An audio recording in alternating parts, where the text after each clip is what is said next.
Constant Moutamba, depuis sa cellule, il a écrit aux Congolais.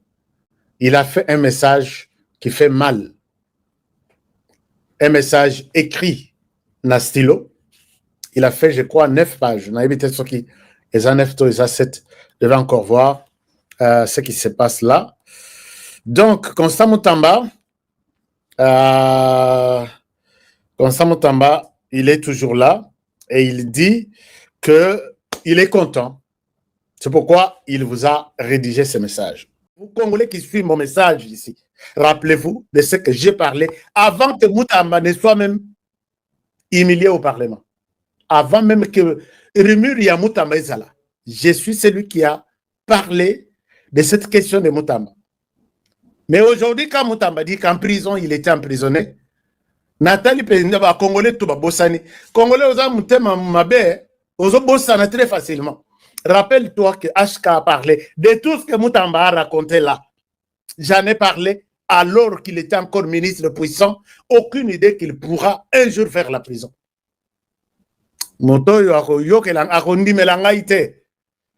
Ah, nous sommes ici. Est-ce que quelqu'un peut me dire que HK Monokononga, est-ce que dans les messages, il est emprisonné et il dit empoisonné, mais pas sans accès aux soins.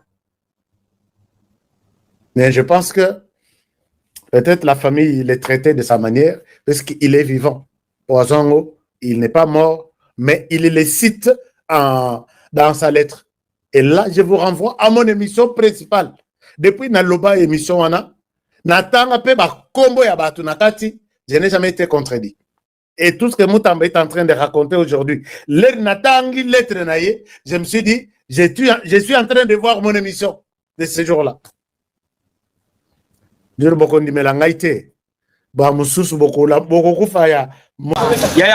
allons parler sur toujours Makambouya Maître Constant Moutamba.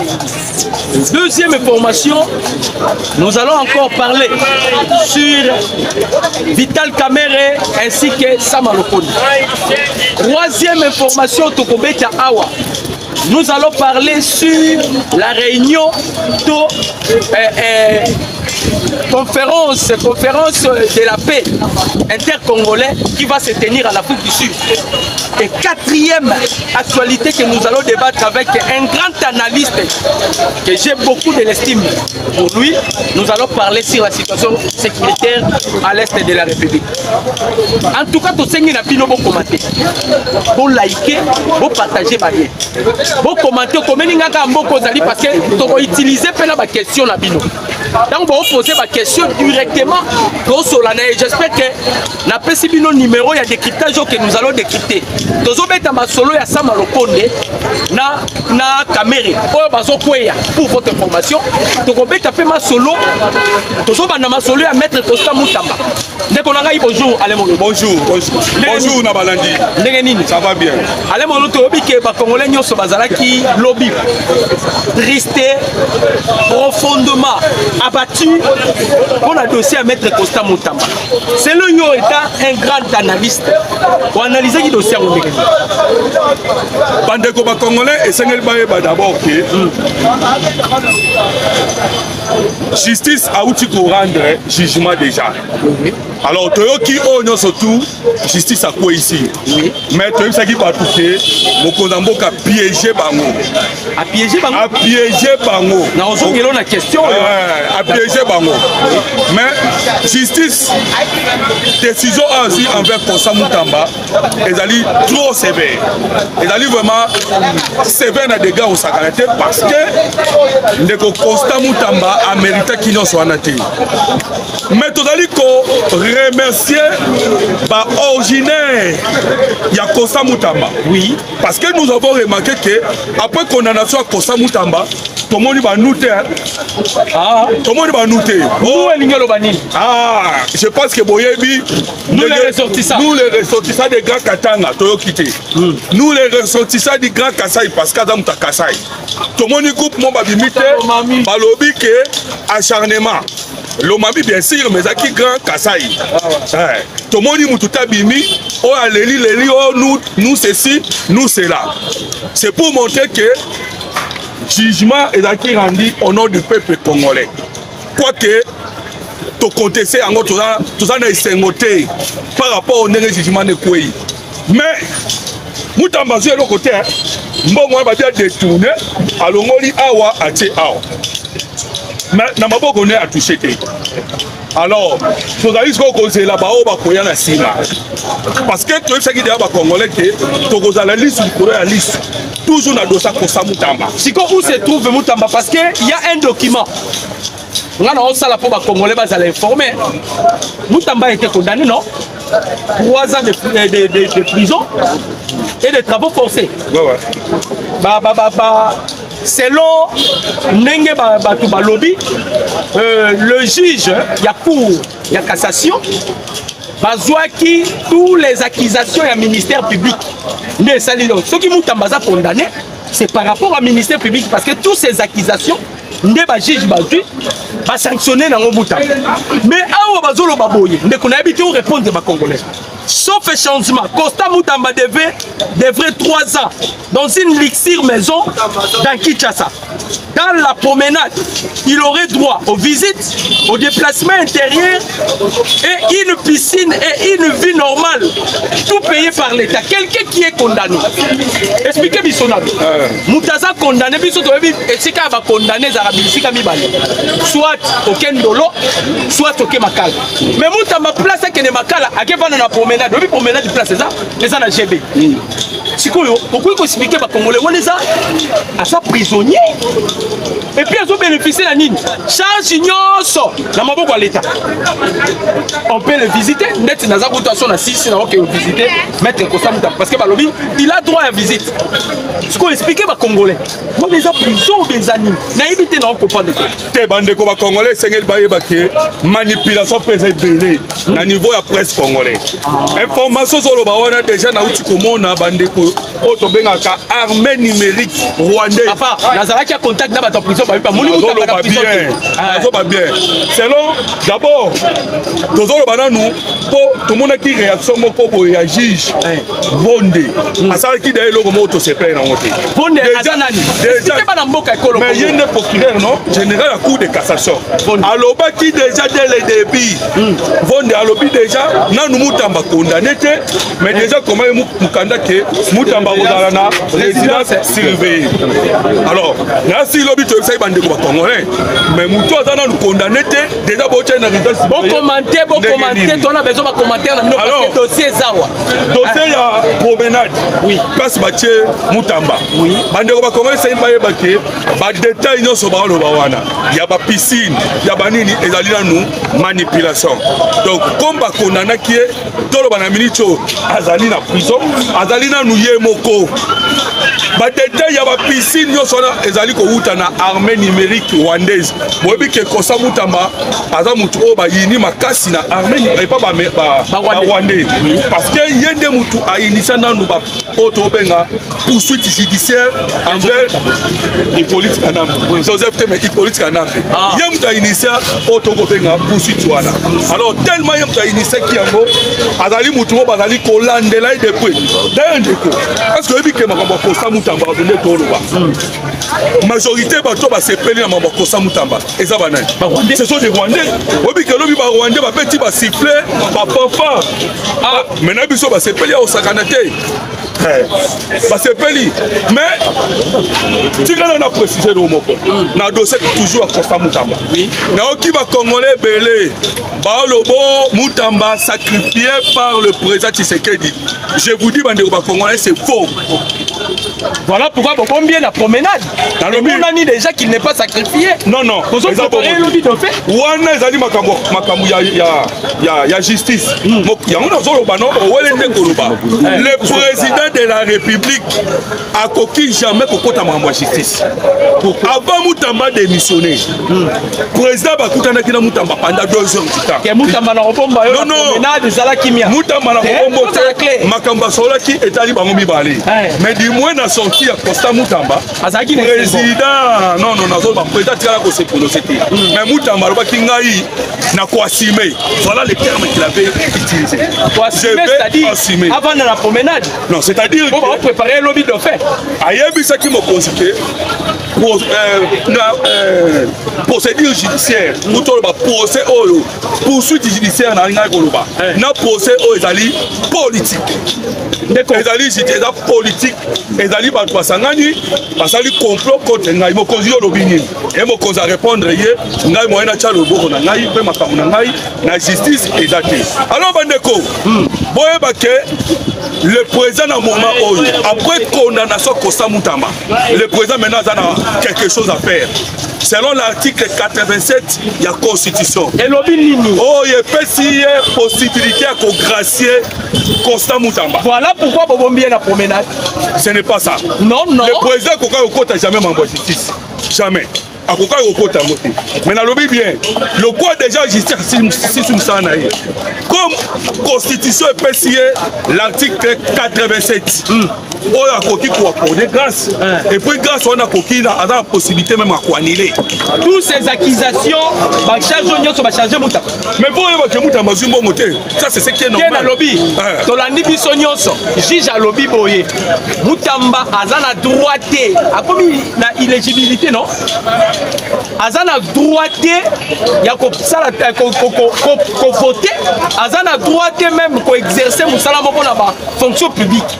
Mais si koyo question na ngaka ne na bangi biso tonde ko c'est la bato ya prison ba biso to moni Mutamba ye amoni Mutamba te puis na ko tanga document ba lobike abombi na promenade yango na lobi expliquer ba na mboka ekolo ko kotika la toujours la pointe na zoloba ozotika na point na mingi na bibia ke les images ozomona ya ba piscine ya banini wana ezali image oyo uti na armée numérique rwandais ezali oto bengaka poisson rwandais parce que balingaka Costa Mutamba te donc wana esengeli o comprendre mais nazali ko continuer sous ko répéter que dans ça Costa Mutamba to monite que biso ba ressortissa ya bande koko mana wana te na koma presse wana yoka parmi des avocats ya maître Costa Mutamba alors bi condamnation de Costa Mutamba.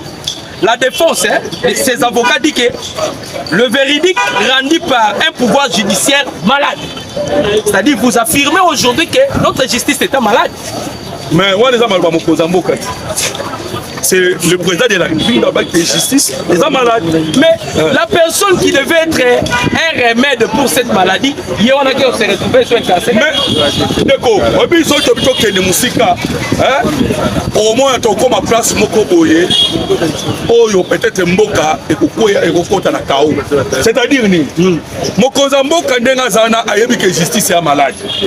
Mutamba Yaki avec bonne volonté. Mais bande conseiller pas yabaké.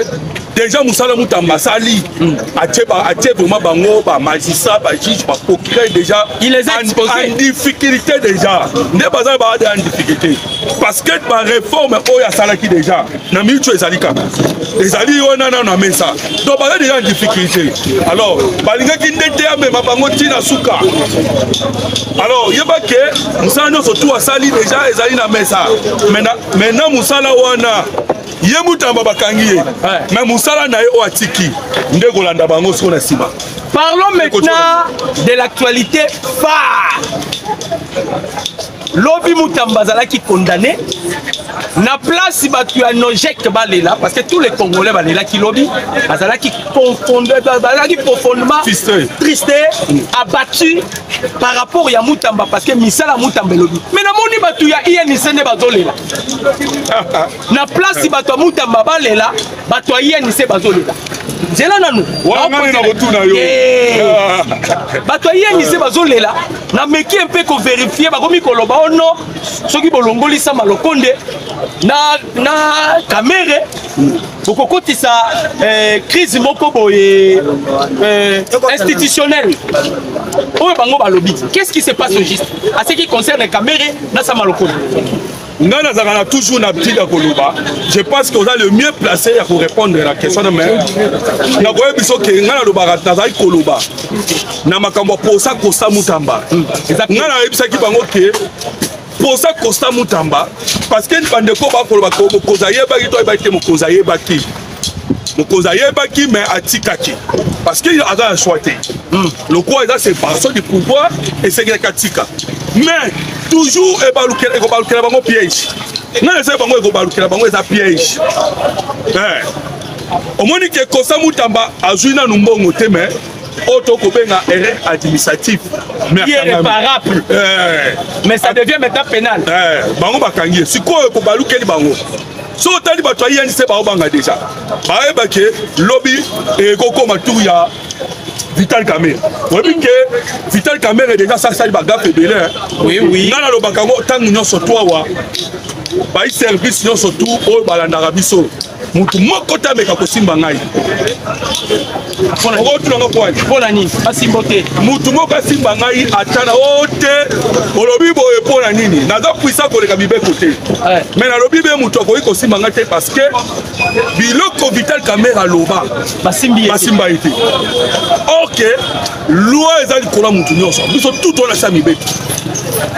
Comment expliquer que Vital Kamerhe na loba bien? Nanu ba rebelle bazui ville ya bazui mboka katana te. Déjà Vital Kamerhe aleki na perchoir.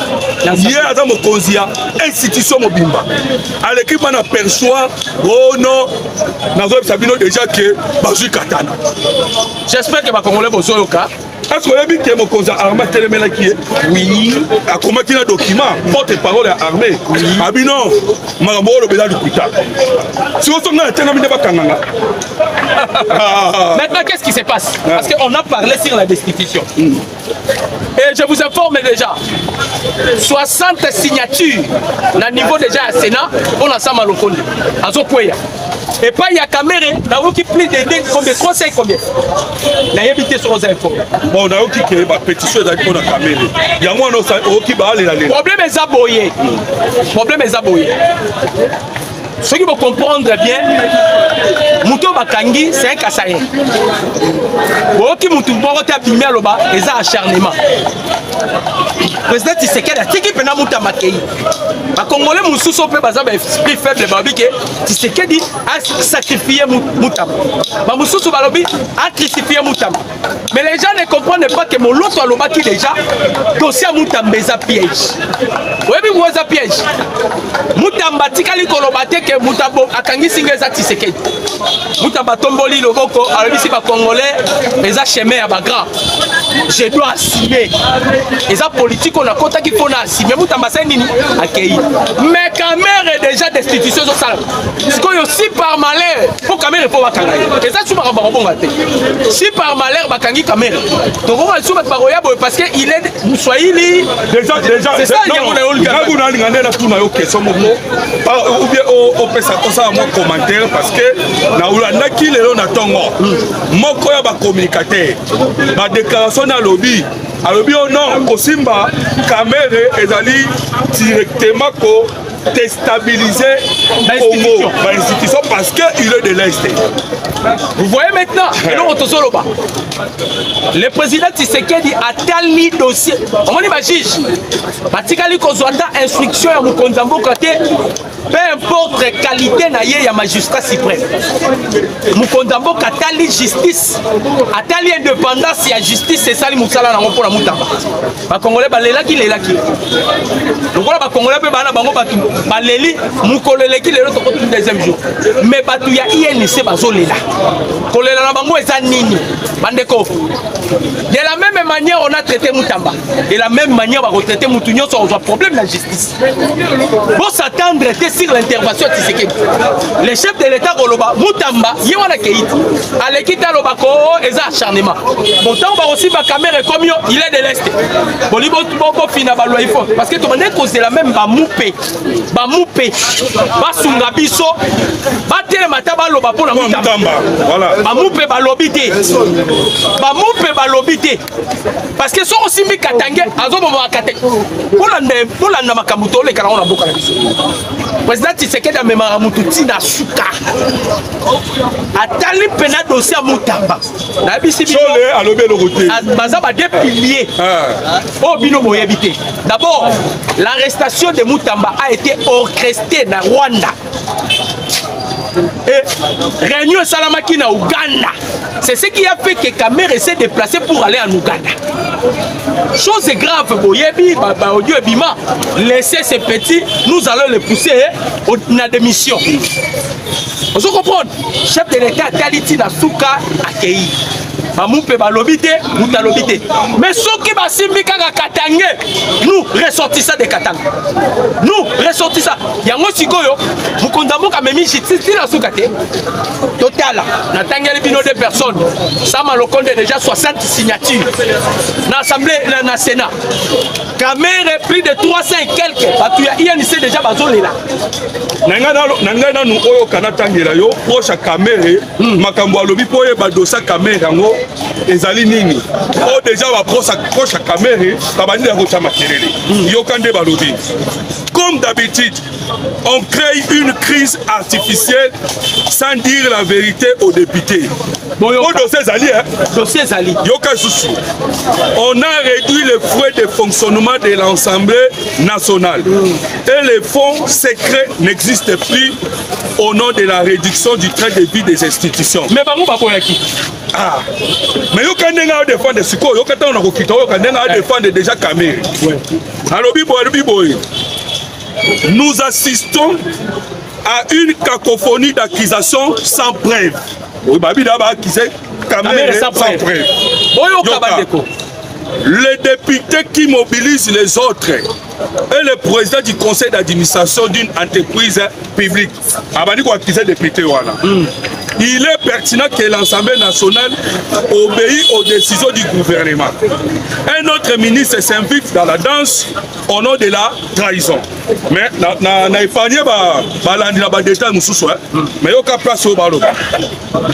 il distribue l'argent à tout de bras juste derrière le palais du pays. Il y a Kamere Balobi qui distribue de l'argent. Mais aussi à Mutamba, député Matana Bakiti Bazobina. Bazobina pour la Nini, va livrer Mutamba la justice. Vous voyez maintenant, et comme il va distribuer, on va destituer Kamere. Lorsque Kamere a livré Mutamba, en violant même les règlements d'ordre intérieur et l'Assemblée nationale, en violation même il y a constitution. Les votes devaient se passer par les bulletins secrets. Et Salamaki a main levée. Et puis Mugoloni, dimanche, Mutamba lobi ni O ni A.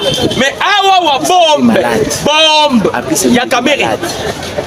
Et so salama, bato Kamere ba komi rolo ba déjà que non, ba osandini, ba financer bon. On a si m'a parlé du PP. Mais yo kato kende to avancer. La décision de mettre fin, yo kande aloba. La décision de mettre fin à la présence de leaders Swahili au sein des institutions. Tu vois maintenant la décision de mettre fin à la présence des leaders Swahili au sein des institutions, Sénat et Assemblée nationale, est un argument de taille pour le rebelle qui parle de la politique d'exclusion. Au Congo, la cohésion nationale n'existe plus. Tu vois maintenant,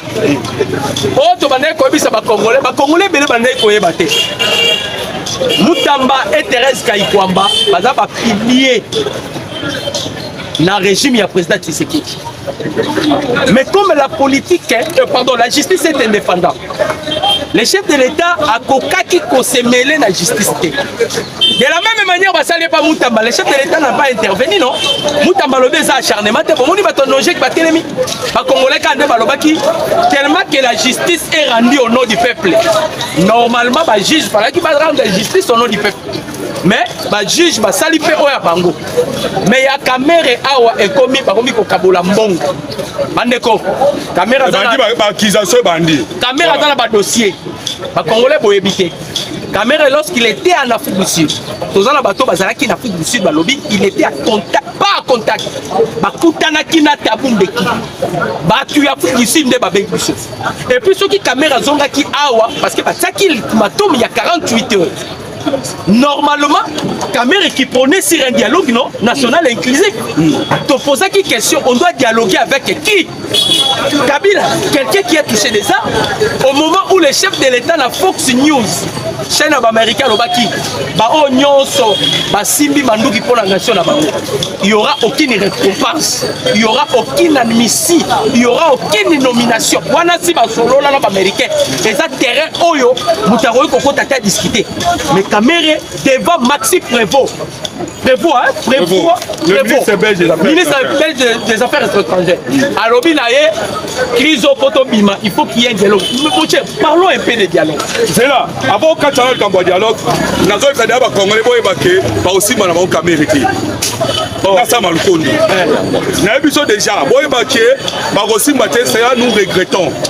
Parce que la faute d'abord est dans les Congolais. Tout le monde est Congolais, na dossier Kosa Moutamba quand même, battre les maquis. Mais un bois qui a Caméra Bovandinier. Bovandinier. Ok, d'abord, on dit qu'on va soit il faut, non? Hein? Personne n'a parlé, même les évêques. Écoute, tu bien que Moutamba originaire Yawabi parce que na Kasaï, pas quoi ils allaient mêler. Quoi qu'il y a originaire Kasaï, d'ailleurs, il y a Koutou avant de Kisangani. Mais tout le monde dit que soit il faut, patati, patata. Maintenant, quoi il faut que Caméra va aussi m'aider. Pourquoi va aussi m'aider? Moutamba a révélé qui? Alobi Batouana Basala lokola triangle. Réseau triangulaire. Voilà. Alobi Bamisusu. Bakena na politique. Bamisusu. Bakena na appareil judiciaire. Bamisusu peut pas na parlement. Misu na administration. Pour se protéger. Voilà. Yosko Zoko attaqué. Ya attaqué Caméra na justice. Est-ce que que Caméra pour ça Caméra na Moutamba différent. Est-ce que vous que Caméra va quitter? Justice c'est la quitter. Parce que à même qui à ça qui au tombé na rappel ou recours na niveau cour de cassation n'a pas pratiqué Caméra. Alors, il était jugé dans le 15e degré. Là, c'est la cour de cassation. Ah, c'est la cour de cassation. Mais tendance à Moutamba à Keïna, cassation, ils ont dernière instance. Voilà, Moutamba expliqua qui, à l'obi ou Tamobutu, baza ensemble. Bana na bango batina bana bataki ba classe, misu ba kesa la droit ba avocat, misu bazali ba magistrat, ba misu bazali ba procureur, misu ba kena politique. Donc soko lingo simba ya Kosimba Moutouana te. Wana Mouta biso. Donc ba réseau. C'est pour dire que même avion na banda ile bandela ko biso ke non. Ngana yo atoza na risque to bima ndo tu Moutamba. Pour soko dérouter ba koyelo miske. Ba koyelo miske. Mais tandis que Yemo kona Caméra banana nous violer na perchoir. A côté Congo Mopimba. Ado kosa ne vraiment na miso batu ba kufi. 319 personnes oyo ba massacré. Si lelo na to mona na nous ata mutongo moko na kombo na adresse na pasa za bakate. To tuna e pa la biso ta source d'information. Et puis pour de cassation pas qui pas yango te. Ba qui pas yango te. Même temps on conseille armée makambo. Armée ayaka ko démentir c'est fini. Armée a touché té. Atalika na musika. Alors, vous comprenez déjà dans biso que Caméra va toucher té à moins que population bino botelema ki makambo Moutamba botelemi pe wande ba aussi Caméra. Pamba té Caméra va aussi mettre. Parlons maintenant de la production. Les lois les trois. Nini, en conférence intercongolaise. Conférence intercongolaise. Et ça pour 3 jours. Ils ont bandalé. Congolais Nini va prendre ça. La conférence. Comme toi, sur la noix, on a minute Oyo. Déjà, nous avons une information. Oui. Là, c'est une bazoloba. Pour Oyeba, biloko Oyesa en Afrique d'ici de Nini. déjà à Okato Solola, Oyoki Barubi qui est une importante délégation. Une importante délégation de M23 AFC. Oh, pour le Minitoyo, Bazali déjà qu'on connaît na Afrique du Sud pour qu'ils participer à Makamwana. Ils ont compris que Doha est Simbaté. Parce que déjà, Qatar y est déjà sous pression des Américains. Qatar a zongi Sima. Ça c'est ce qui est clair et vrai. Qatar sous pression américaine, bazongi Sima. Vous voyez que lobby Bazala Kawa envoyé spécial avec 21 milliards pour venir investir en République démocratique du Congo dans 9 secteurs miniers. 9 secteurs miniers, infrastructures, hein, tout ça. 9 secteurs. Alors, on comprend déjà que Qatar a rassuré sur le Rwandais. Donc, espoir au Bazalaki, pour la Qatar, l'espoir est envolé. Bien sûr que na Qatar, parce que na Kimango, son nation, na Rotangi la bande de Congolais, pour bailler déjà que avion ici et Kumbi Bango et Bele ba kene na minute oyo na Afrique du Sud. Mais oui, pourquoi Afrique du Sud? Pourquoi Afrique du Sud? Afrique du Sud, il faut aller en Afrique du Sud. Afrique du Sud à l'élite. Paul Kagame et le na Afrique du Sud, Kakabakbayo Kanakate en conflit. C'est la politique qui a le kuta. Bayo Kanaka bazan objectif moko et ali pillage ya Congo. Cyril Ramaphosa. Je vous l'ai dit. Yoka, Cyril Ramaphosa kuta ane mwana Tabumbeki.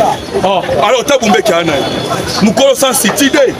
Lo ndaki lobi Joseph Kabila. Okibilo pa lobi. Albi ngai na tchaki kimia à travers Kabilo Poisson City. Et au Ebisa City, mixage, brassage. Donc, mixage et acquisition tous les Rwandais. Vous voyez que la résolution 2773 est allée. Et le Bénin, et le Rwandais va quitter son Congolais. Mais vous allez constater que la résolution 2773 le Rwandais va quitter. Mais Kabila a Afrique du Sud pour que tout soit longo la basango. Il y a SSS5. Donc il y a tout soit Rwandais va dans la sol Congolais. Donc il y a une armée. Donc il y a une politique. Donc il y a une administration. Comment quand on a peut-être parce que on a bakangi de bakwenyos na armée yo muleka armée ndenge musale sam na armée et puis bande ko bakongolais to kamwe lobi Kabila aleli c'est quarantaine de militaires mais ngai eben atira attention nga oh bino ba militaires o bakangi bozala calme et puis Bala Kabila mtalobi bon. Mais na biso mais ba militaire ngo bakangi oya zolela bandeko oya zolela nzoka nde fondation Clinton pe balelaki au gouvernement congolais bimisa ba militaire rwandais. Alors vous comprenez que ils allaient complot au Salama. Donc Afrique du Sud on a déjà commis déjà et là au moment ba M23 na ba Rwandais de ba okesanga na kuna. Toutes les personnes au Kosa Mutamba à Konanaki, Mangone Bakekuna à niveau ya Afrique ici. Maintenant, le gouvernement congolais a permis de Tebatoussou Babima, entre autres Jean-Marc Kabound, Boazala qui est invité, Nani Bate Fayoulou, a décliné qui invitation, cette qui connaît plusieurs membres, il y a FCC Banya Babima, gouvernement congolais Babima, Bobangi Otoni. Jean-Marc Kabound a un passeport, il a un passeport, Soga Okene, Akei. À cause de ça, il a un passeport. Parce qu'on a renouvelé les passeports. Il y a un passeport. Dans un passeport, on a un passeport. Jean-Marc Kabound, Tika Lukuta, on a un passeport. Il y a un passeport. Sauf qu'il y a un passeport. D'ailleurs, besoin de Congo, dans moment où nous avons besoin que tous les infiltrés n'ont pas traité. Sauf qu'il y a un passeport. Kende na yo bandeko na ngai ndeko bana mboka ekolo Congo bayebi ke les Américains bapesaka 90 jours na batu ya este toke na doa bapesi 15 jours. Eric Prince aza wapi ba Blackwater aza wapi Goma, Bukavu, assujetti toujours par le M23. On a vu Nanga, à Komi Kopesa même n'a pris à Minerval, na Goma, Ndeko. On est état fédéralité, voilà. Expliquez-nous pas la Mboka Ekolo. Tebandeko, ba Congolais, Sengel Bayeba, les gens à Makambu, Oye Kolikana, ba Congolais, ba prêter attention. Lorsque vous voyez Donald Trump, parce que à Outibobel, a salué 8 jours. Rwanda. Rwanda, parce que les 8, c'est la Rwanda, c'est la Paul Kagame. Paul Kagame, il faut que vous Paul Kagame, Donald Trump a coupé dans le truc. Des grèves, ils sont congolais qui ont prié pour Donald Trump. A coupé dans ce côté. Il est le seul. Oh, attends, on va pour soutenir Congo. Mais Yoka. Donald Trump a bien qui avali mon na ninoyo na miboso média a bien qui le numéro 1 Yasia et ça sur ko bata mateza ko kuté makambo ko mina poisa a bien numéro 1 Yasia webi mambo ebisi a tourner question comment monsieur John Cliktef comme moi makalme comment John a ebisi boy mission na pesa kio en RDC et au Rwanda et comme à niveau nini. Vous savez sa réponse? A ABC, la réponse est la Kiboui. Makambo est en Kitoko. Donc les Congolais doivent être contents parce que les lois la RDC a d'aller collaborer avec des services de renseignement américains SIA. Est-ce qu'on a vu que le Rwanda au Bomona pose au Bugoma na Bukavu, oui, a utilisé qui service de renseignement américain à Biden, a utilisé qui service de renseignement à français, c'est les satellites français, ne repère qui va positionnement à FRDC. Allez, petit information à Rwanda. Nous monde qui va Rwanda va comment il ça système il y a pour contourner biso. Et vous savez encore que les Français ne va espionner biso. Ba espionner pe ba yeba kike nous avons au kaka mokozamboka dernièrement tango ba yamba ki na ba journaliste ya je passe entre France 24 ou Jeune Afrique. Ba PC information que au dit ko somba 9 CH4 aux autres c'est la 3 mususu uta Chine et ya. Ah, mais c'est là on a informé, on a révélé pas de coups. Si c'est après que français, tant que tout n'est qu'à question, lobby dans mon moko, société moko français, il y a directement dans Rwanda et qui est placé d'hommes de fer. Je pense que oui, d'hommes de fer. D'hommes de fer, les alliés, système Sika Oyo, sont repétés par missile et ils ont capté en haut. Directement dans l'aéroport de Kigali. Tout ça pour protéger Paul Kagame. Pas français. Mais pas français. Non. Au moins, il parce que les Congolais n'ont pas comme un niveau, il y a pour comprendre des visions à Mokozambo Kate. Vous savez ce que c'est que la salle d'abord français?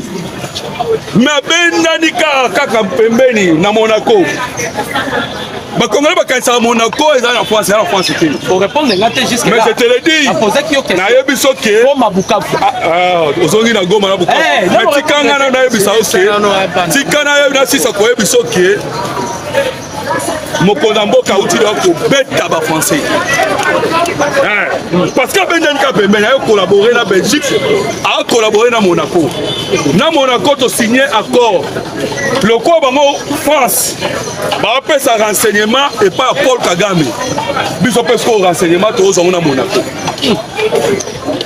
Webi politique a divisé pour mieux. Tobeta Ibango na Belgique.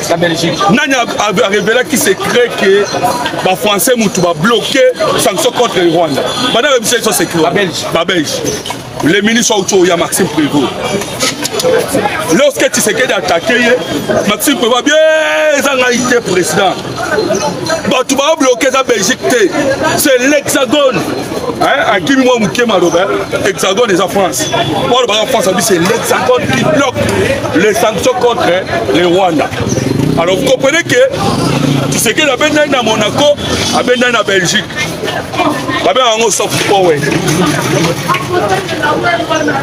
La diplomatie douce. il faut tout étouffer peu France. Mukolo ezali to olonga peu francophonie maman. Parce que France a mon aba mieux de bord. Et so otali biloko lelo zo sala na niveau ya Afrique ici. C'est la France à la cima. Parce que France en 2028 va écarter Tshisekedi pour leurs intérêts. Mais bien sûr, va collaborer avec le pétrole au ferré, non? Nala Kivu, Total Énergie, avec le pétrole au ferré, non? Nala Calbert, oh, Total Énergie habite au Goyate. D'ailleurs, dernièrement, Awa, tu as lancé 52 blocs pétroliers. Dans le moment où Ouganda a son pétrole, sur la lac Calbert, gratuitement, après c'est l'autre côté, puis ils ont ligné dans 52 moussous, toi, dans le donc il ne copains batu baya pour exploiter pour profiter quand ça y est sur une attaque n'angela ya nini ya écologie. Vous comprenez maintenant que les Français ba ça musala bala muté alors dans la zone la dossier à Bukavu pour les Bukavu na Goma et qu'on a libéré quand nanga komi ko fixer na ba prix ya Minerval toyoka ki plate water azawa toyoka ki Eric Prince toyoka ki 90 jours mais jusque là c'est comme si rien ne marche. Ce sont les Congolais. Je pense qu'il y a quelqu'un musika. Mais place Nazala qui Koloba, Nazala Koyeb Sabino que Tozali Leloyo ensemble le renseignement américain. Ce qu'on dit le Loba Tuwe ou Batangami.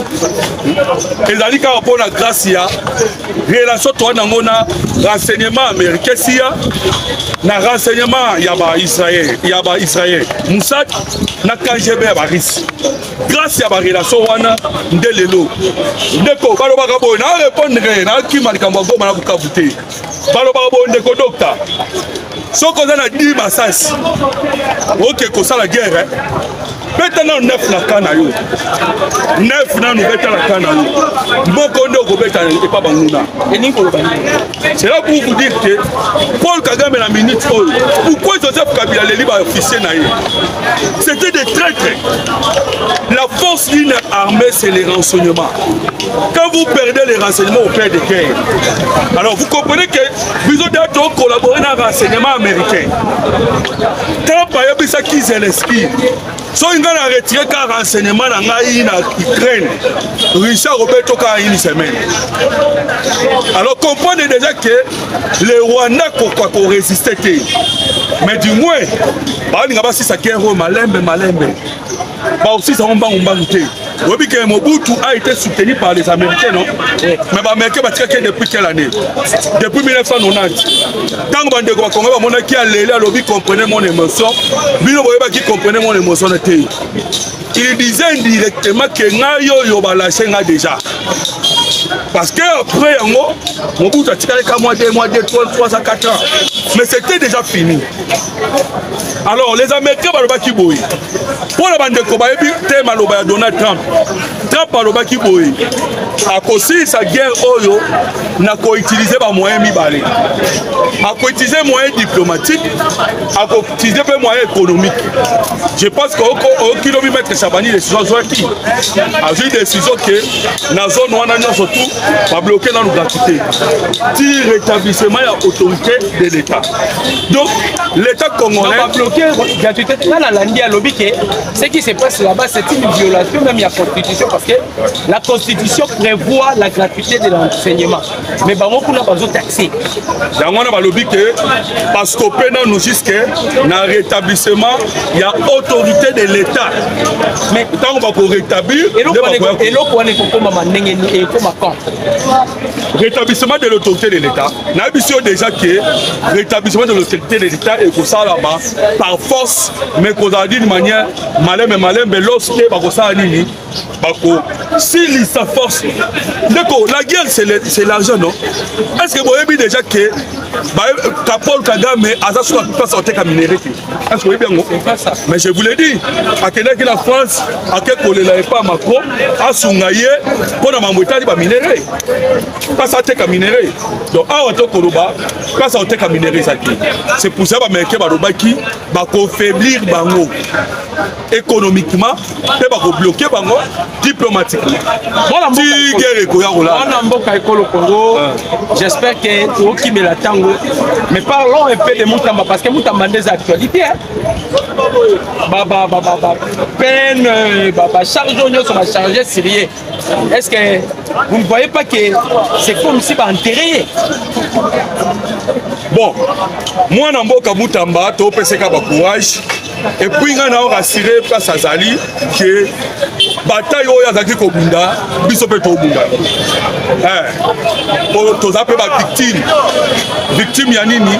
Victime ya justice na biso oyo. Oyo mokonzi mboka mo benaki o malade. Mais politiciens, pour condamner politiciens, ou bien prison pour la politicien, les alliés de là il y a élévation. Vous voyez bien que Joseph, non? Joseph a gagné au matériel dans la prison. Expliquez moi. Joseph, il y a Bible. Si on va Joseph a Bible, mais la combat qui peut pour la première ministre, voilà, grand homme à la Rabongo. Alors, toi encouragé, pour la populiste, patati patata, mais nous on regardait les résultats parce que avant qu'on a la partie politique, tout ça on va congolais. Donc comme on a pas congolais, les résultats n'est pas positif. Alors, l'ambition peut toujours continuer. En tout cas, merci mon amboka école au Congo. Merci. J'espère que tout ça qui n'a analyste Alain Moloto, tu as qui koluka comme bino les actualités, tu as expliqué bino que ça Malokonde et Vital Kamere, basa déjà à la porte. Tu l'as vu bino na Sénat, 60 signatures pour dans Malokonde. Kamere, il y a déjà 300 et quelques signatures. Donc pour vous dire que ndenge leki pa ya Moutamba lobi acharnement te to moni pe mutu moko talo bake o ba so téléphone de la même manière so comme il peut batu mususu pour comme ibongo ah ndenge za boso du problème la politique ko s'attendre te mukonda boka loba liloba mukonda boka loba ne lisusu te à côté là mais total la siko ce qui va arriver pour to moni mutu te ce que sibi katange makelele pa ba katange ce que si me kasaya kei batu bapandi kimia donc ils sont informés ba congolais Biliaki Kamere Bikoki. Biliaki Bikoki.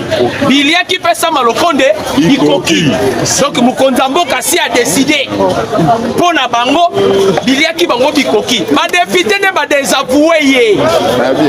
Bango siko bakomi koloba non, bakomi kokorompre, bazo pesa pesa bango. Ce sont des députés va désavouer Kamere, des sénateurs va désavouer ça Malokonde par rapport ya Lolengo bazali kotambusela. Par rapport ya Lolengo bandi kotambusela. Kamere akendaki na Afrique du Sud boyebi. Afrique du Sud tozo considérer la militaire comme ennemi na biso. Eza bonté de alors, restez branchés sur la même chaîne. Donc allez sur pour la commémoration bino basango mboka école au Congo. Je dis et je vous remercie. Ciao.